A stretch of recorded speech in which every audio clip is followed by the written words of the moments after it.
जिसने महापरिनिर्वाण प्राप्त कर लिया, मुक्ति प्राप्त कर लिया, वो इस संसार में रहता ही नहीं।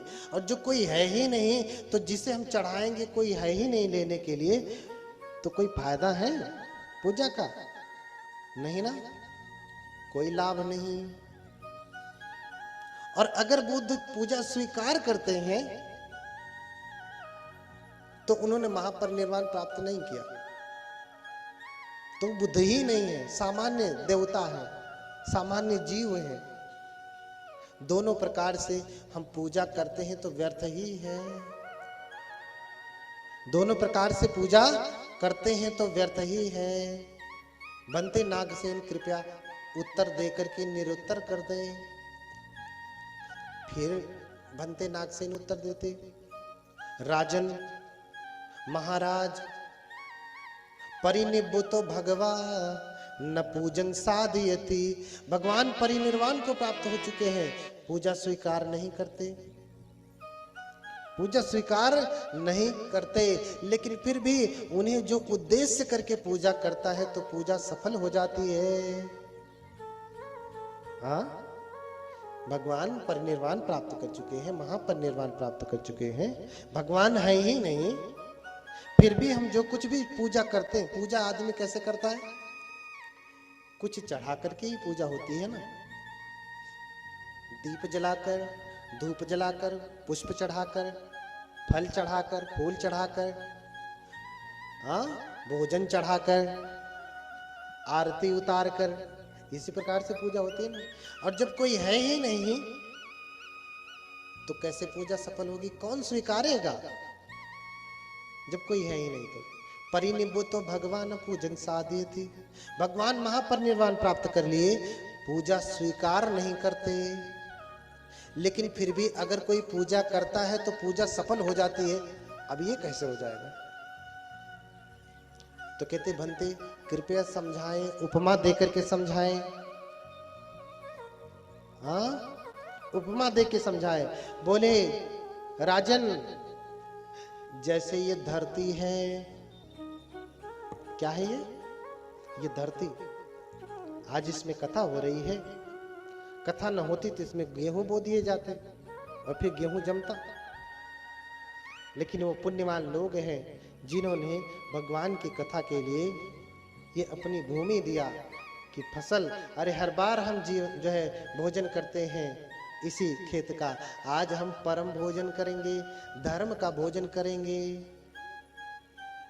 ये परम पुण्यवान उपासक हैं जिन्होंने ये भोजन दिया, जिन्होंने ये भोजन दिया। सभी लोग अपनी अपनी जगह पे अपना अपना कार्य कर रहे हैं। बहुत सारे उपासक हैं, जैसे वीरेंद्र राव जी है, मास्टर साहब लगे हुए, दिखाई नहीं देते सामने। कभी कभी क्या होता है, जब सामने आदमी नहीं दिखाता तो दिखता तो याद भी नहीं आता।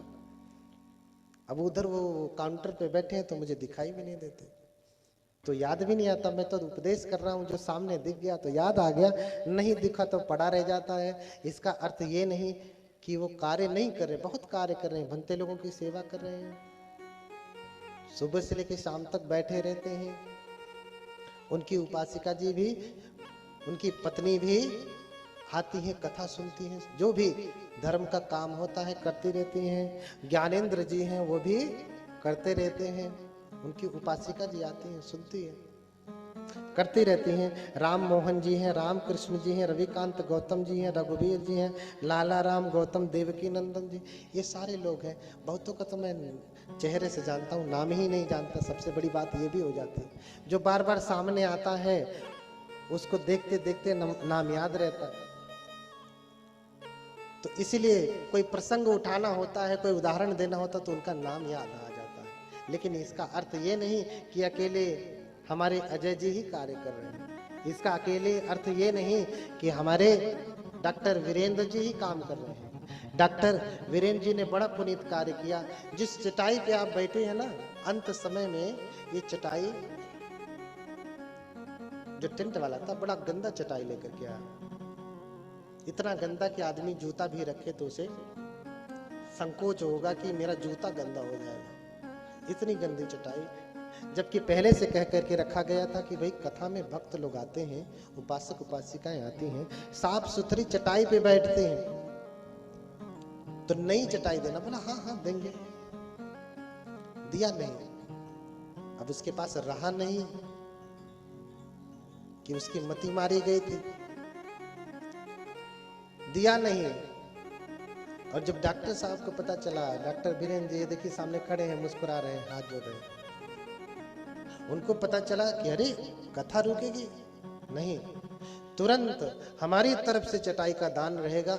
जाकर के रात को 2 बजे जाते हैं दुकान खुलवा करके, और चटाई रात को ही लेकर के आते, 2.5 घंटे, मात्र 2 घंटे में कानपुर शहर से चटाई लेकर के आते, रात में ही बिछवा देते और सुबह कथा में सारी व्यवस्था पूरी हो जाती। तो उन्होंने देखा कि तू नहीं लगाएगा तो क्या समझता है, बुद्ध के प्रति अनुरागियों की कमी है क्या? यूं चुटकी में चटाई खरीद करके भगवान बुद्ध की कथा के लिए अपनी तरफ से दान कर दिया। एक बार इनके लिए जय जयकार कर दीजिए, डॉक्टर वीरेंद्र की जय हो, उनके पुण्यों की जय हो। बहुत सारे ऐसे लोग होते हैं जो किसी कामना से दान करते हैं, किसी कामना से दान करते हैं, लेकिन ये लोग सुबह से लेकर शाम तक बिना किसी कामना के सारे कार्य करते रहते हैं। अभी चटाई लगाया तो इनका कोई मूल्य थोड़ी ना हमसे मांगा, बनते आपकी कथा लगा रहे हैं, इनको पैसा चाहिए। हाँ, ये धर्म की सेवा के लिए इन्होंने निस्वार्थ भाव से कार्य किया। मैं चाहता हूं कि जब भी सम्मान हो, उनका विशेष रूप से सम्मान हो, कि जिसकी वजह से लोग सुखपूर्वक बैठे हैं, ये उनका विशेष दान है, जो पूरे समन्वय सेवा संस्थान ही नहीं, पूरे इस YouTube के माध्यम से पूरा देश देख रहा है कि ये कितना पुनीत कार्य इन्होंने किया। इतने बड़े आयोजन का अकेले ही नीचे की बैठने की व्यवस्था इन्होंने अपने सर पे ले ली। तो ऐसे ऐसे पुण्यवान लोग हैं। कभी कभी लोग दे करके भी पीछे हट जाते हैं, लेकिन ये लोग तो वर्षों से कार्य करते हैं। हाँ, कभी कभी कोई 100 रुपया देगा तो मन में संकोच करने लगा, अरे दे दिया, किसी तरीके से वापस आ जाए। हाँ, ये आदमी बड़ा पापी है। अच्छा होता कि वो देता ही नहीं, अच्छा होता कि वो देता नहीं। इस कर्म का फल कैसे मिलता है जानते हैं? इस कर्म का फल कहां मिलता है? ऐसा नहीं कि ऐसा व्यक्ति किसी आज भंते प्रियदर्शी को 500 रुपए दान दिया और उसके मन में आया, अरे कैसो किसी तरीके से जो है हमको वापस भंते दे देते तो अच्छा रहता। ये प्रवृत्ति आज नहीं पैदा हुई, जन्म से ऐसी प्रवृत्ति वाला व्यक्ति होता है। संसार में बहुत सारे लोग हैं ऐसे प्रवृत्ति वाले लोगों का जानते हैं नुकसान कहां से होता है? सबसे बड़ा नुकसान कि भोले भाले उसके बच्चे पैदा होते हैं, भोले भाले उसके बच्चे पैदा होते हैं, लेकिन इतना ध्यान रखते हैं ना, उनका इतना ध्यान रखते हैं ना, जो कमाया सो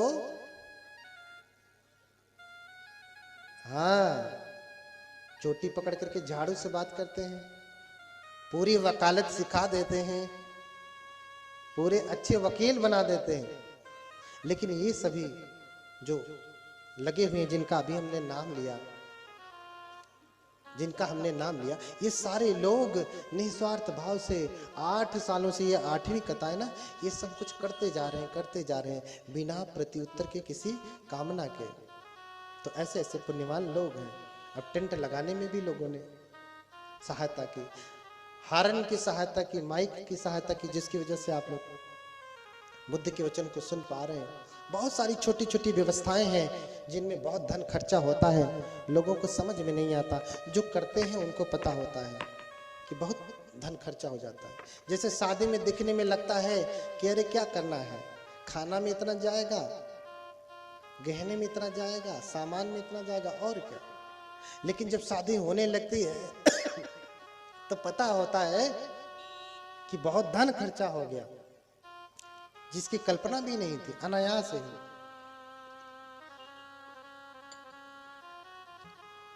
तो वो उसी तो बुद्धं धर्मंच गणोत्तमंच यावद् बोधि शरणं गतोस्मि दानादि कृते कृतैर्मया भी बुद्धो भावेयम जगतो हिता। हाँ, तो दानादि कृत्य भी करता। बुद्ध धम्म संघ की शरण तो गया, इसके साथ साथ उसका जो कृत्य है, मैंने इसीलिए इसका वर्णन किया कि जो उपासक गण हैं, जो विशेष रूप से लगे हैं, इनके अन्यत्र भी जिनका नाम नहीं लिया, वो भी लगे हैं, अपने अपने स्तर से लगे हैं। तो ये उनका दान है। कोई श्रम का दान कर रहा है, कोई धन का दान कर रहा है, कोई कहां से, जहां से भी धर्म सुनने में सहयोगी हो सके, उन प्रकार से ये दान कर रहे हैं, उन प्रकार से दान कर रहे हैं। इसलिए हम उन बुद्ध का स्मरण करें, त्रिरत्नों की शरण जाएं। कैसे शरण जाएंगे? पहले तो समझ लें कि पूजा का अर्थ क्या है।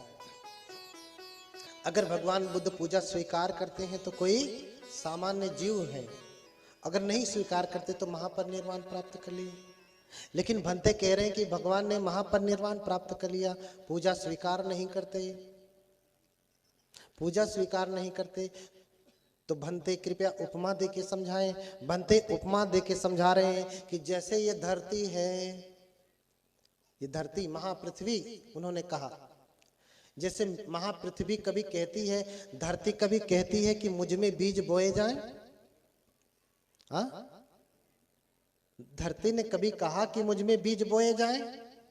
ये खेत जिसमें पांडाल लगा है, हाँ, ये खेत किसका है जिसमें पांडाल लगा है? राम मोहन जी का। क्या खेत ने राम मोहन जी से आकर के कहा कि अरे राम मोहन, तूने पांडाल लगा दिया है, गेहूं का समय निकला जा रहा, कब बोएगा? ऐसा खेत ने कहा? इस धरती ने, इस पृथ्वी ने ऐसा कहा क्या? तो जैसे धरती कभी ये नहीं कहती कि मुझ में बीज बोए जाएं, और कभी ये नहीं कहती कि मुझ में बीज न बोए जाएं। जब पांडाल लग रहा था तो इस धरती ने ये नहीं कहा कि अरे राम मोहन, तू पांडाल लगा रहा है, बीज कब बोएगा? ऐसा कहा क्या? पांडाल मत लगा, बीज बोना। हाँ, तो धरती कभी ये नहीं कहती कि मुझ में बीज बोए जाएं, धरती कभी ये नहीं कहती कि मुझ में बीज न बोए जाएं। लेकिन आपको क्या चाहिए? धरती कहे या न कहे, आपको क्या चाहिए? आपको धान चाहिए, चावल, आपको क्या चाहिए? गेहूं, आपको क्या चाहिए? चना, आपको क्या चाहिए? मटर, आपको क्या चाहिए? फल, आपको क्या चाहिए? सब्जियां। आपको जो जो चाहिए, धरती चाहे कहे चाहे न कहे, जब आप धरती में बोती हैं तो फसल नहीं आती? हाँ, धरती में बोते हैं तो फसल आती है ना। ऐसे ही बुद्ध ये नहीं कहते कि मेरी पूजा करो, बुद्ध ये भी नहीं कहते कि मेरी पूजा मत करो, बुद्ध ये भी नहीं कहते कि तेरा मन करे तो कर, मन करे तो मत कर। लेकिन जिसे भी फल चाहिए, जिसे भी पुण्य चाहिए, जब वो बुद्ध को उद्देश्य करके पूजा करता है तो पूजा सफल हो जाती है। बोलिए भगवान बुद्ध की। हाँ, तो भगवान बुद्ध की पूजा जो हम करते हैं वो सफल होती है। मैंने बताया था कि धरती को जहां से खोदेंगे वहां बुद्ध और बोधिसत्व निकलेंगे। इतने सारे बुद्धों की मूर्तियां क्यों निकलती है? क्या मूर्तियां बनाई गई थी लोगों के घर सजाने के लिए? हाँ, इतनी सारी मूर्तियां, इतना सारा सब कुछ क्या घर सजाने के लिए बनाई गई थी? नहीं। उस समय लोग बुद्ध को मानते थे, घरों घरों में भगवान बुद्ध की, बोधिसत्व की मूर्तियां हुआ करती थी, लोग पूजा करते थे। इस प्रकार से चाहे धरती कहे न कहे, हम बीज बोते हैं तो फल प्राप्त होता है। ऐसे बुद्ध कहें या न कहें, जब हम पूजा करते हैं तो उसका फल प्राप्त होता है, उसका फल प्राप्त होता है। जैसे तबला है ना, ढोलक है यहीं पे रखा, तबला ने कहा, ढोलक ने कहा कि अरे क्यों बैठे हो, बजाते क्यों नहीं? ढोलक ने कहा कि मैं बजूं। अच्छा, जब बजाने गए तो ढोलक ने मना किया कि मैं ना बजू, अरे मत बजा रे। नहीं, न तो ढोलक ने ये कहा कि तेरा मन करे तो बजा, मन करे तो मत बजा, ऐसा कहा नहीं। लेकिन हमें जब भाई संगीत गाना था, गीत गाना था, तो हमने ढोलक को बजाया तो हमारा अर्थ सिद्ध हुआ, हमें आवाज मिली। ऐसे ही बुद्ध ये नहीं कहते कि मेरी पूजा करो, ये भी नहीं कहते कि मेरी पूजा मत करो, ये भी नहीं कहते कि तेरा मन करे तो कर, मन करे तो मत कर। लेकिन जिसे लाभ चाहिए, जब बुद्ध की पूजा करता है तो उसे लाभ मिलता है, उसकी पूजा सफल हो जाती है। बोलिए भगवान बुद्ध की। हाँ, जोर से बोले भगवान बुद्ध की। समय बहुत हो गया है, 1 मिनट में अपनी बात को समाप्त करूंगा। बातें बहुत हैं, वही बात कहता हूं कि थोड़ा लिखना, ज्यादा समझना। 10 दिन भी हो गया तो भी बात अभी बहुत कुछ है कहने के लिए। थोड़ा लिखना, ज्यादा समझना।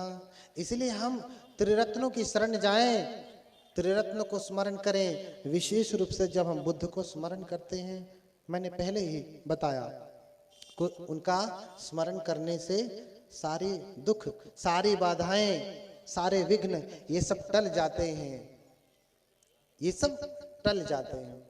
तो एक बार फिर से हाथ उठा के भगवान बुद्ध का की करुणा हो का घोष करें, और फिर हम लोग मंगल मैत्री सुनेंगे, और फिर आप लोग प्रसाद आदि ग्रहण करेंगे। हाँ, लेकिन याद कर लें कि तैयारी किसकी है आपकी। बहुत देख ली दुनिया, जो लोग 50 साल के हो गए उनको तो विशेष रूप से तैयारी। कितने लोग 50 साल से ऊपर हैं या 50 साल के हो गए हैं इधर भी। हाँ, नौजवान थोड़ा इधर उधर करें। अरे इधर उधर करने का समय तो हमारे छोटे बनते लोगों का था, लेकिन फिर भी तैयारी कर लिया भगवान को प्राप्त करने का। देख करके तो कम से कम आंखें खोलिए। हाँ, हाथ उठाएं कितने लोग 50 से ऊपर के हैं। हाँ, तो अब तो निर्वाण की है तैयारी। हाँ,